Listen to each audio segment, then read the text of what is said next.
Friday. How are you doing this beautiful Friday evening? My name is Sarah Otieno and we are live on This Is The Day, live on Family TV, also live on Family Radio, where the music does the talking. Text us and tell us where you're listening in from, and also you can share with us your plans for the weekend through the WhatsApp number 0786 316 316, also through the SMS line 20316, on Facebook and Twitter at Family Radio 316. And let's get talking.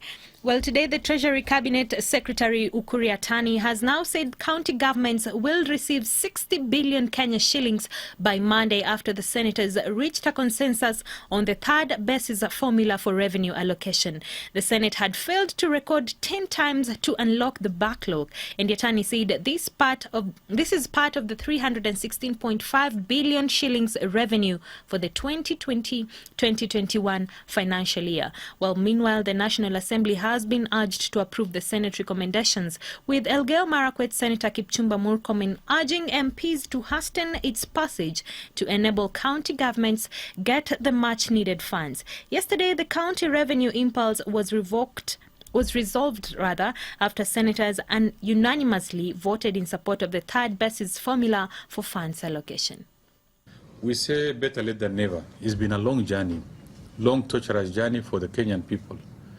And what happened has been unfortunate, because we see at the end of the day we need to be alive to the fact that our indecision, our failure to act at the right time, has a direct impact on the Kenyan people.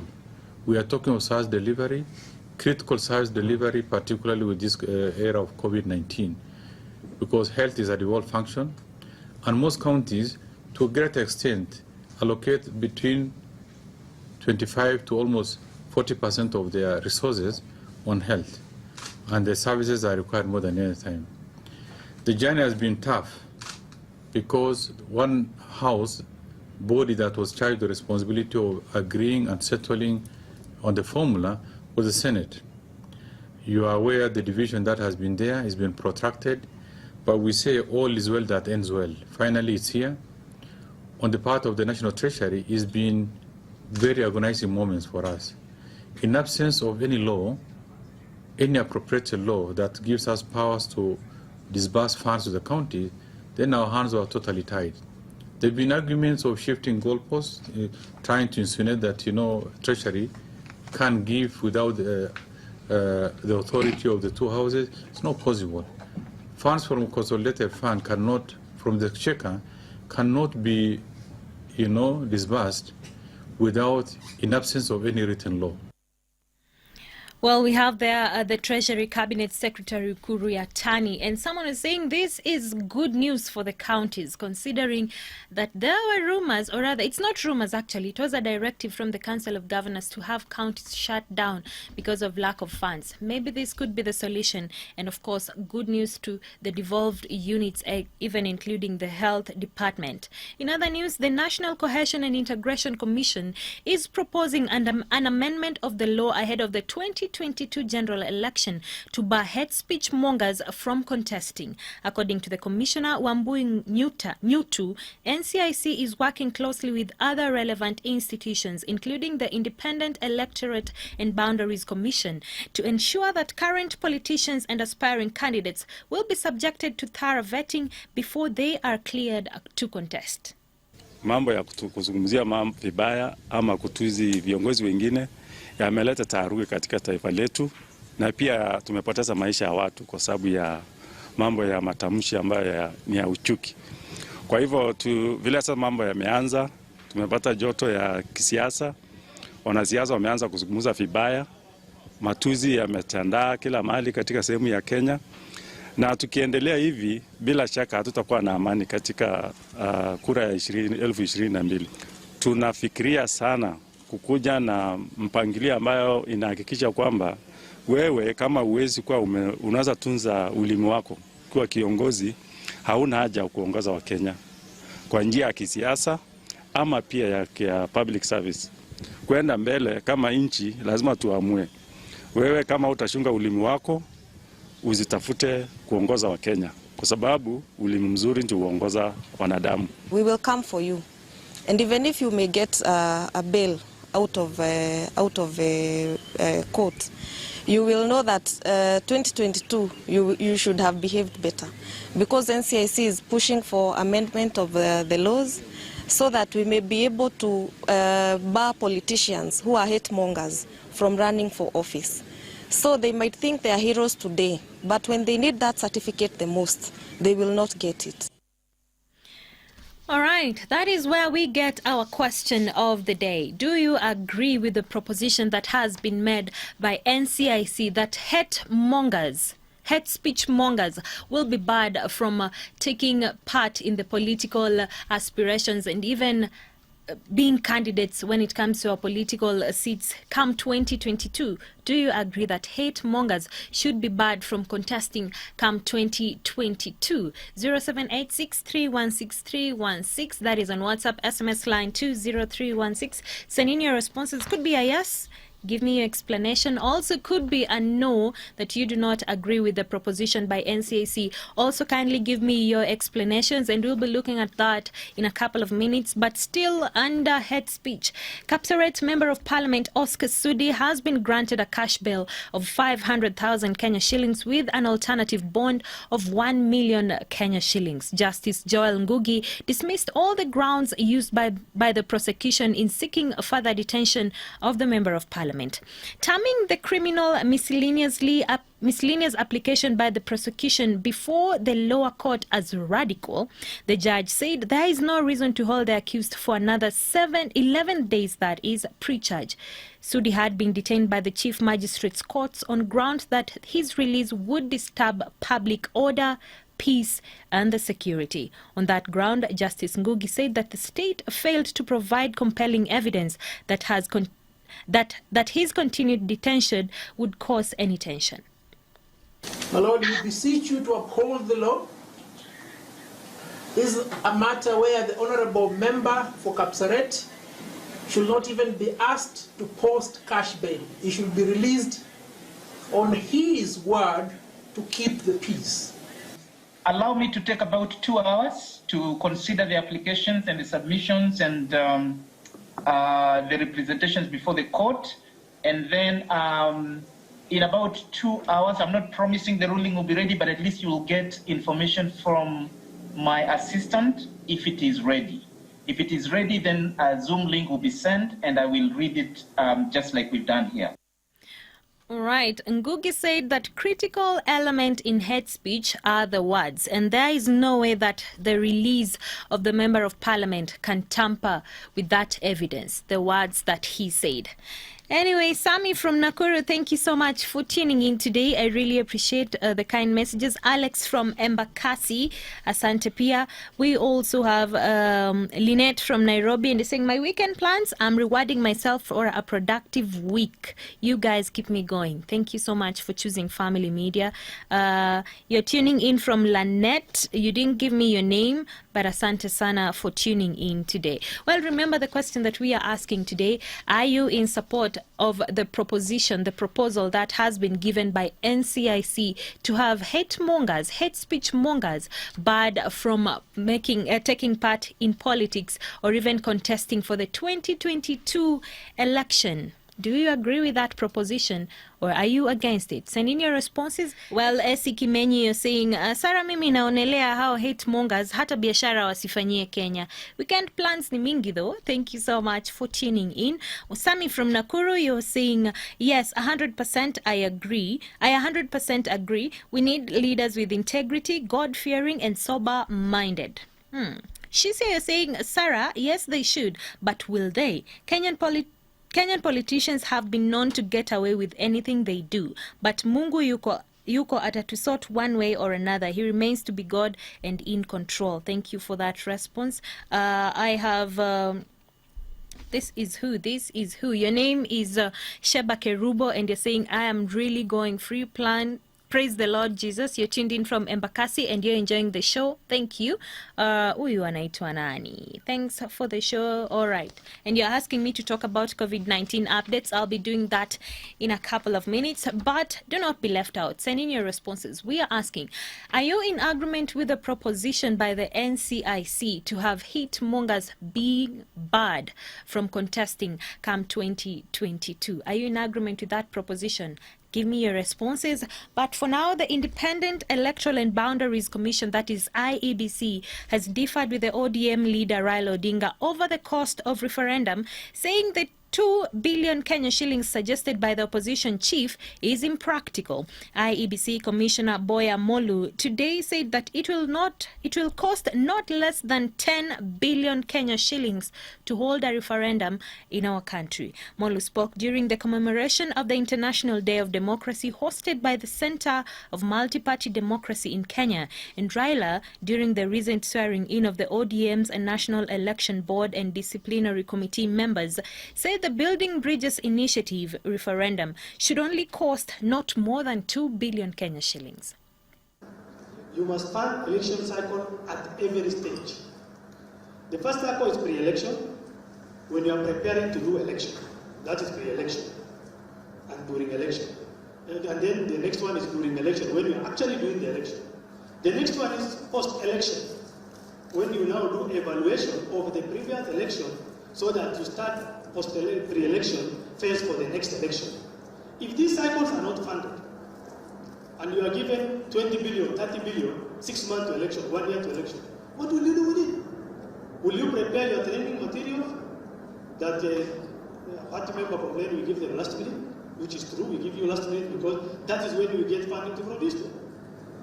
If election laws are amended 6 months to election, instead of 2 years to election in terms of best practices, you prepare your manuals and processes and procedures last minute. If you are prepared 2 years before and law comes and changes, election is a highly regulated process, you must go back and change all the processes. Well, there we have it. The IEBC representatives saying that a referendum will cost more than 10 billion Kenya shillings, when we have the ODM leader who actually is in the center of pushing for BBI saying that it will not cost more than 2 billion Kenya shillings. All right, still on matters BBI, former Machakos Senator Johnson Muthama has vowed to oppose the push to amend the constitution through the Building Bridges Initiative, that is BBI. Muthama was speaking at his Mua home, where he was meeting leaders opposed to the BBI constitutional reforms. And according to the seasoned politician, some leaders are trying to get to power through the back door using the BBI, terming the proposal to extend the executive as selfish. The vocal Deputy President William Ruto's ally vowed to lead the anti-BBI rallies across the country, and Muthama actually urged members of the public to reject any attempt by their leaders to create positions for themselves through this BBI. Wawekewe askari kwa nyumba, walindwe, wakulindwa, wakufanyiwa nini. Mimi natangaza hapa Kenya ni nchi maskini na haina hiyo nafasi. Kwa hivyo mimi nitapinga BBI chini na juu. Yaani nitaipinga hata ikiwa chini ya kitanda kwangu, nitaipinga tu. Kuna njia ya kupita, na wale wanababaika wasahau.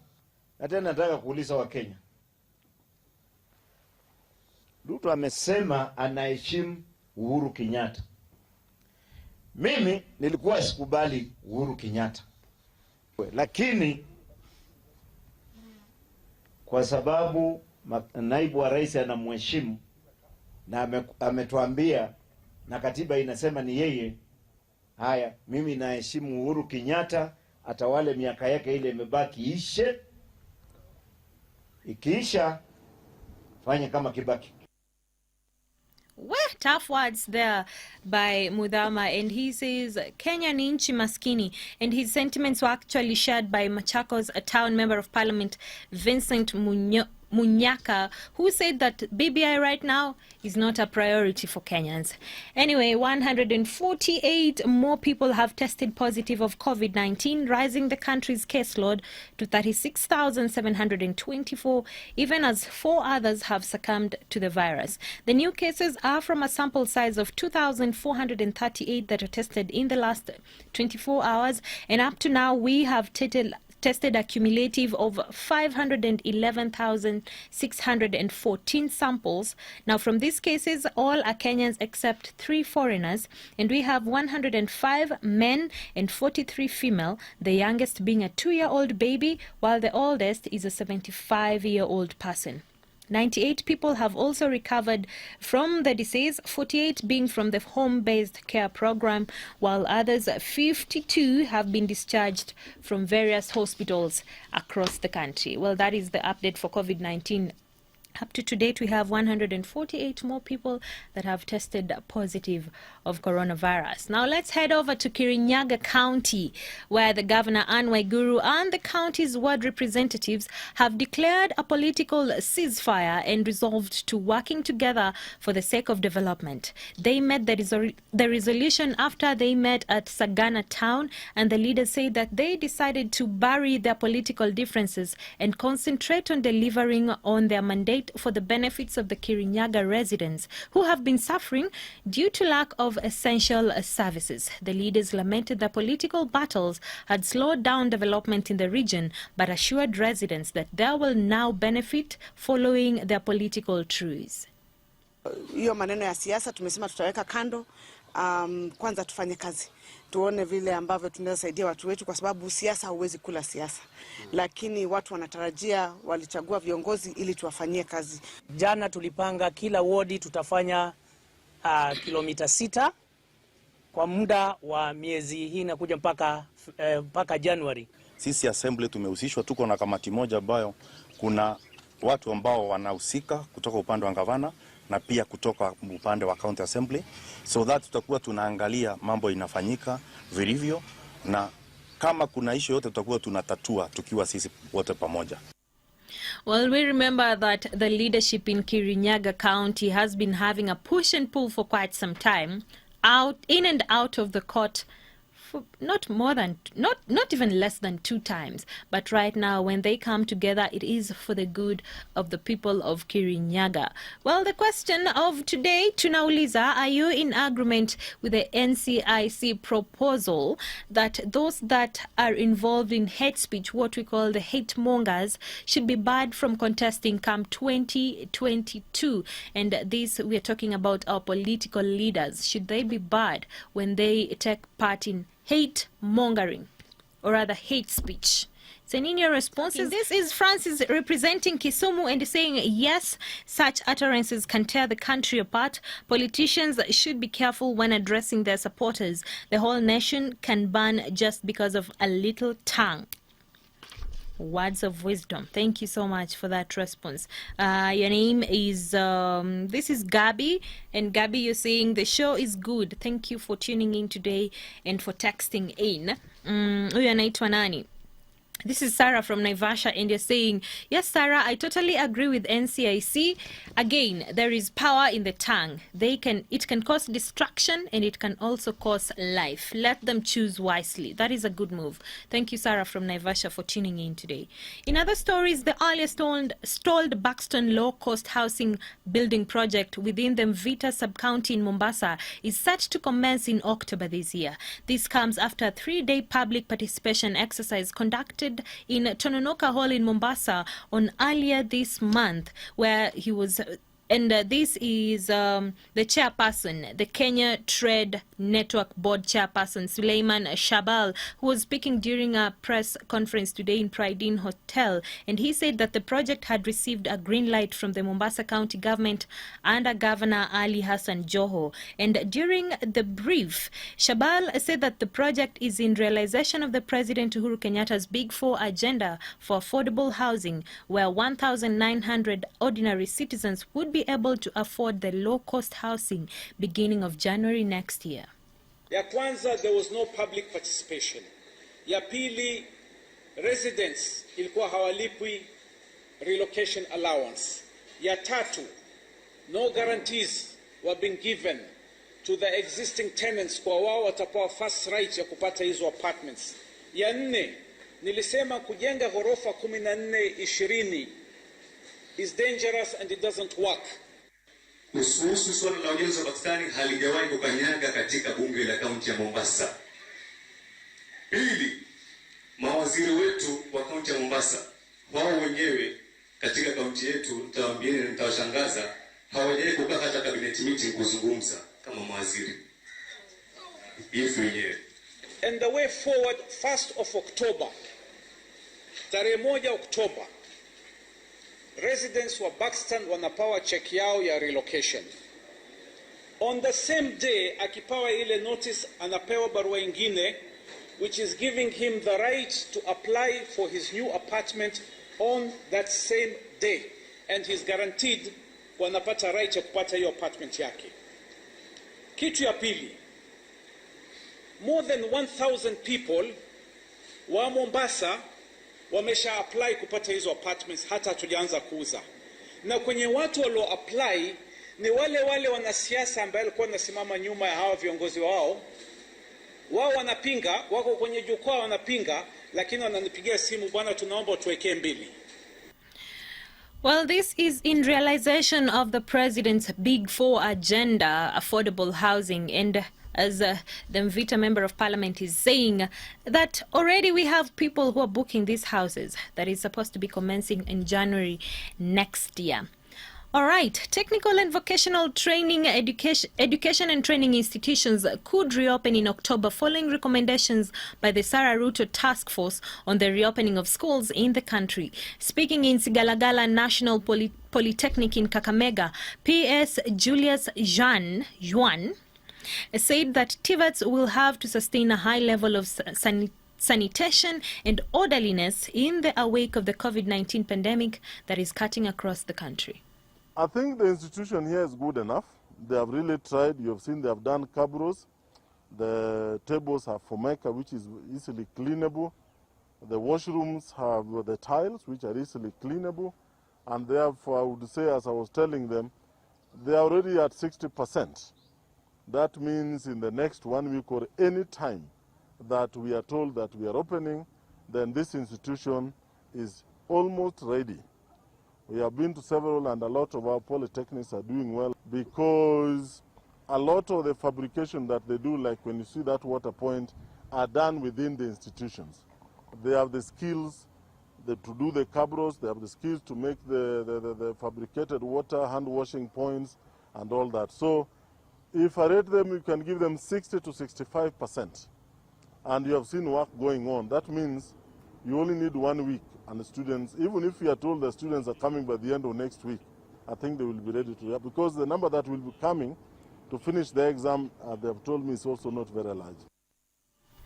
Well, in some rather now sad story, one person has died while 4 others are nursing injuries after fresh wrangles between 2 communities living along the Kisumu-Kericho County border, and these clashes turned violent. And according to residents, the victim was attacked while burning charcoal at his farm in Thessalia village. 3 others are nursing life-threatening arrow wounds in different hospitals. This is Koibaburot Chief Philip Terer said the flare-up was triggered when cattle belonging to former Mao evictees were taken to graze on land in Lelaitich, I hope I got that right, which belongs to a residents from a different tribe. More than a dozen cows were injured in that incident. Niliposikia jambo kama hilo nikampigia simu mkubwa wa polisi ambapo alitumana watu wake na kisha baadaye yeye pia akakuja tukakutana na hapa. As we speak, one person has already been confirmed dead. We have 3 other people with arrow wounds and in very critical condition. But we pray that the situation gets back to normal. The old man who was murdered was found preparing his charcoal. What surprises us is that when these things happen, policemen are always ready to protect these people. All right, and according to some of the locals, these clashes can be blamed on some political leaders in that area. Well, we just pray for peace. Well, over 3,000 small-scale gold miners in Lolgorian in Transmara Sub-County, Narok County, have appealed to support towards sustainable long-term solutions to improve their safety during the excavation in that area. The miners, however, need self-sustaining solutions like use of new technology to increase efficiency in gold mining. Gold iko eneo hili, lakini vifaa vya kutoa hiyo gold as farmers hatuna. Nasema tungeweza pata mahali vifaa inaweza tokea kama government kutusaidia na vifaa kama compressor, kama submersible machines, kama ball mills ama crusher, tungekuwa tunaendelea vizuri kama local miners, tena mapato ingekuwa juu. Tunaangalika, hata mimi ndio huyu niko na shimo hapa. Imenigaramisha milioni 1 na sijapata hata faida. Hii ni hasara kubwa sana kwa mama kama mimi. Na ni mchane. Sasa tunaomba kwa serikali. Tunaumia. Kwa nini wanasahau watu wengine Lolgorian? Tumesahaulika. Hakuna vifaa, hakuna kombolesa, hakuna masini. Hata wanunuaji wa koroti ni chini. Tunasaida wengine wananunua shilingi 50, tunapewa 40. Si ni hasara kubwa. This is money. Like, we are saying that we are broke in our country and we have gold somewhere. Anyway, maybe this is something that needs to be looked into. The question that we are asking today and has been responded by one guy by the name Edwin. And Edwin is saying, I fully support the NCIC to stop the hate-mongers from vying for any political seat so that there can be sanity in our in all politicians, and it will reduce the potential political temperatures in our country. Also send in your responses and tell us, are you in agreement to the NCIC proposition that the hate-mongers are supposed to be barred from taking part in any political seat come 2022? Timothy Wauba, thank you so much for tuning in today, and I'm getting back to you in a couple of minutes. Also, someone has sent in their prayer request. Thank you so much. Remember, you can always send in your prayer requests at any time of the day. Use the WhatsApp number 0786 316316, also through the SMS line 20316, and we'll get to pray together. And also remember, Prayer Circle is coming in next after this show. But for now, a manhunt is underway in Uganda after more than 200 inmates overpowered their guards and escaped with weapons in a blaze of gunfire that left 4 people dead. The prisoners seized guns from the armory at a government prison in Moroto, a remote region of about 460 kilometers from Kampala, before dashing for cover in nearby mountains with the police, the soldiers and their helicopters in pursuit of them. Reports have it that up to now about 7 of those prisoners have been arrested. But remember, this is an ongoing operation, and we'll be telling you details about that as it unfolds. Now, the steady drop of the number of COVID-19 positive cases that has been witnessed in our country since the middle of August has raised hopes on the country's ability to flatten the curve in the next couple of weeks, as projected by local epidemiologists.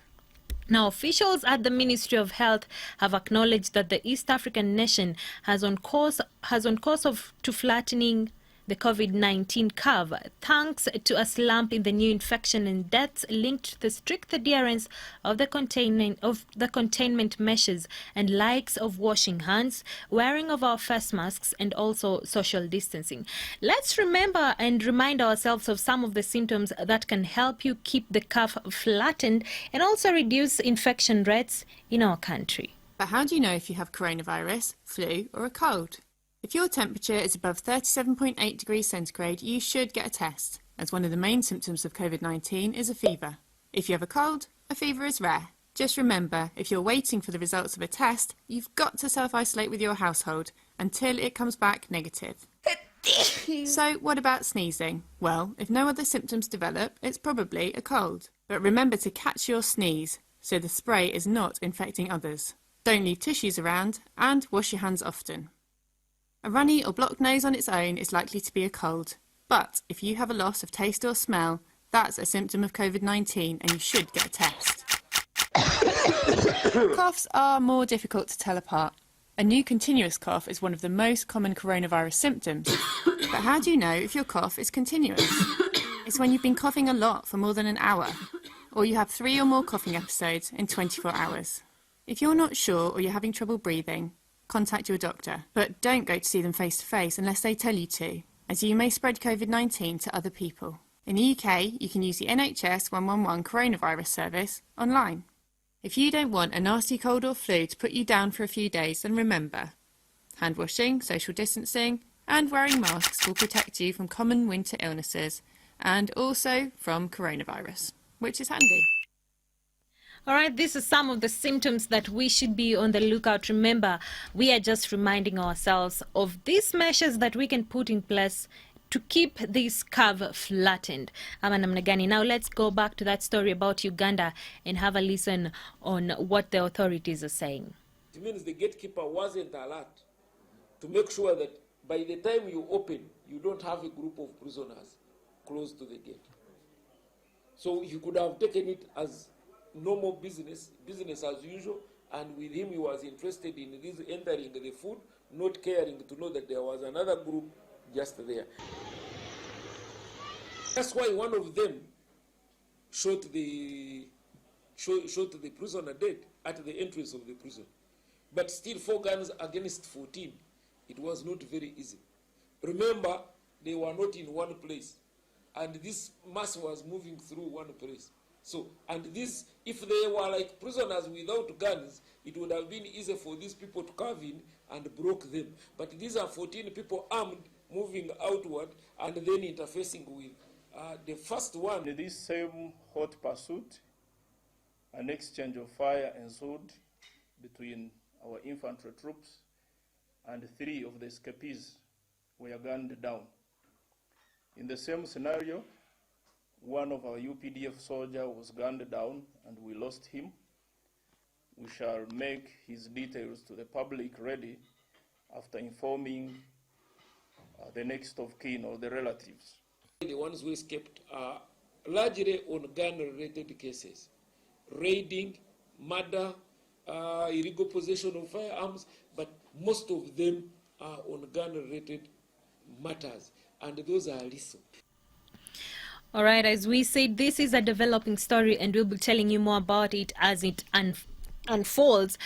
Martin Dungu from Gikomba Market is saying he thought I'm the one sneezing on that story about the symptoms of COVID-19. Well, it's not me, but we should all be on the lookout of some of these signs and symptoms of COVID-19. Now, who's ready to go back to the gym and do some exercise?